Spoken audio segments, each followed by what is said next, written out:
Let's get into it, right? Let's get into that big match of the weekend. Of course, Orlando Pirates coming through with a hat trick of MTN8 titles, winning 3-1 against Stellies down in Mbombela. No, not in Mbombela, down in Moses Mapida. Mm-hmm. Chuck, how do you feel about that one? I'm good. I'm happy. I'm ecstatic. It's good to get the early ones in the bag because I mean there's no other thing to push your season, right? Going into the group stages of the CAF Confederations Cup was good. We await the draw to see who our foes are. But silverware is good. I'm happy about the boys' performance. I'm happy with the fact that I think like many of the Pirates fans look at that starting lineup and you're like, is this the strongest Pirates side that we can put out? Because you've got Mfukeng on the bench, you've got Mabasa on the bench, and you're wondering, is this enough? And you look at the back line as well. The fact that we held fort. I mean, I don't know, even if we had Ndai, because Ndai is amazing, would he have stopped Mujela? Because Mujela is like probably the most informed player in South Africa right now. I don't know. That would have been like a very, very good test to see. A very stable defense against someone who's on fire right now. But apart from that, we did just enough to hold them and keep them at bay, score just that one goal. But I think generally as a side, we played well enough where it wasn't a cagey game. We tried to play, we tried to create chances. Obviously, Stellies are a good side themselves, so it wasn't going to be easy going.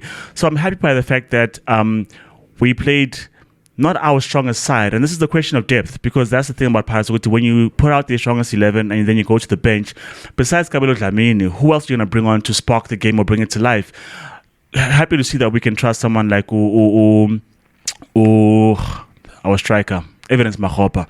Happy to see that we can play Hoto up front, and he's not going to be as bad as he was prior, because I think he's grown in confidence. He's shown that his attitude and his application is one of the most dependable players in a black shirt. So I think those kind of tweaks made me happy. We are still competitive against a very dangerous Stellies side. But all in all, man, to be champions is great, because you can say we played well, but in the end, you have to convert, you have to lift the silverware, and you have to be crowned champion. So happy. Yeah, in terms of how that final went from the Stellies side, I was a bit disappointed with the way that Stellies played. Mostly it had to do with that midfield. I thought the gap between the defensive line and the midfield was far too wide, and it was very easy to play through that midfield. I expected more from Unduli, who is the replacement for Ox. Jabbar is back from his loan, and he started the game with Unduli, and then later in the game, I suppose Steve Barker, recognizing exactly what I'm talking about, he brought on Butaka, recently signed from Cape Town Spurs, of course. But yeah, I think they could not deal much with the play of Pirates in the middle of the park. Although I'd actually say the same thing about Pirates. Pirates weren't very good in stopping Stellies going the other direction as well.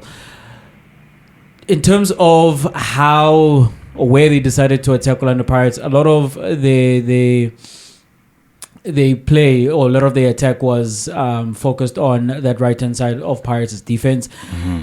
And it wasn't much change backline from Orlando Pirates, and you wondered to yourself, can they be exploited? I thought that that defense can be exploited, particularly when you're missing Unda, who in my opinion is the best centre-back in the PSL. I don't think actually he should be playing in our league. He should be at a higher league.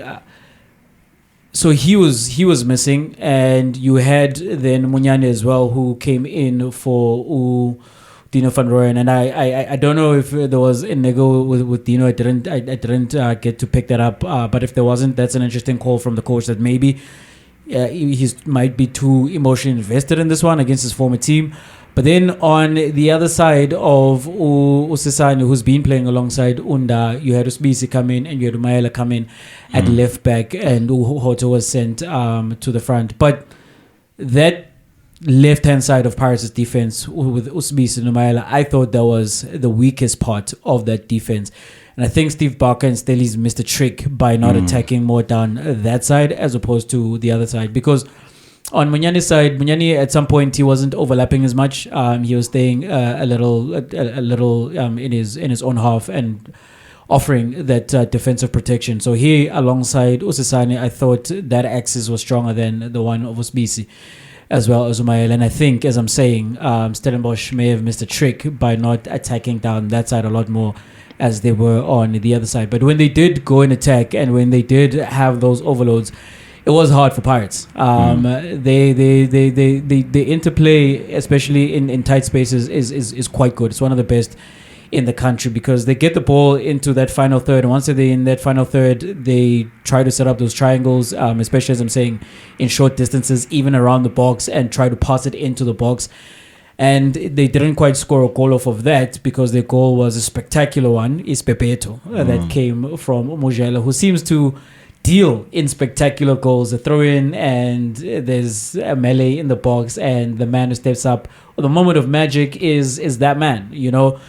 And the other disappointment was in the way they conceded the equalizing goal to Saleng, because Sage Stevens, who I've been advocating for to get into the Bafana squad, I still think that he should, even though he conceded 3 goals.